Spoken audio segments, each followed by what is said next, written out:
contour line drawing is a way of just paying attention to the details on the outside and getting all that shape on the outside, that negative space, and then you will be creating that form inside.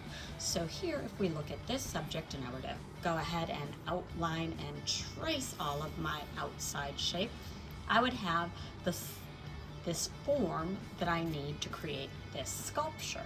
It's a way of looking at things so that you aren't getting distracted by all these details on the inside and you're focusing just on that space on the outside. So for me, it's on that white page on the outside here. It is a great way to learn to get form and not get distracted on your detail. You can do it with anything.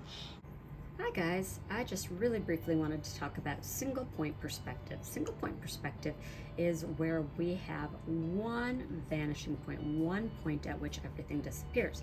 Now this vanishing point is going to change depending on your perspective to it. If you are standing eye level or above or below that, how you're looking at that vanishing point, where that horizon is, and that does not always need to be in the exact center. I did put it in the exact center here.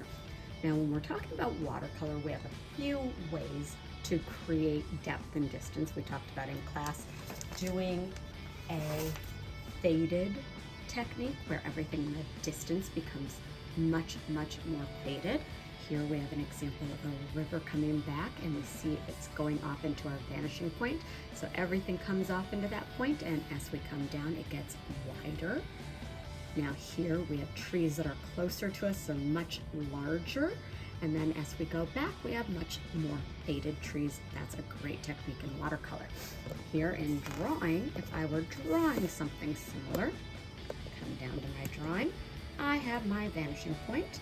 My river comes off into my vanishing point. I can have objects that are larger in front and get smaller as I go back to create that depth in my drawing. I also can bring everything from the sides into that vanishing point. Hope this helps explain single point perspective. We're going to go into 2-point perspective a little bit too with an example in just a second. Okay guys, so we quickly talked about 1-point perspective with our vanishing point and things going off into our vanishing point. Here's an example of 2-point perspective. Now in 2-point perspective, we always start with our horizontal line, and then we do a vertical line. We're going to make 2 dots on either side of our horizontal line, and then we're going to pick the 2 spots on our vertical line. And all we do is everything on one side of that line is going to fall this direction towards our horizontal.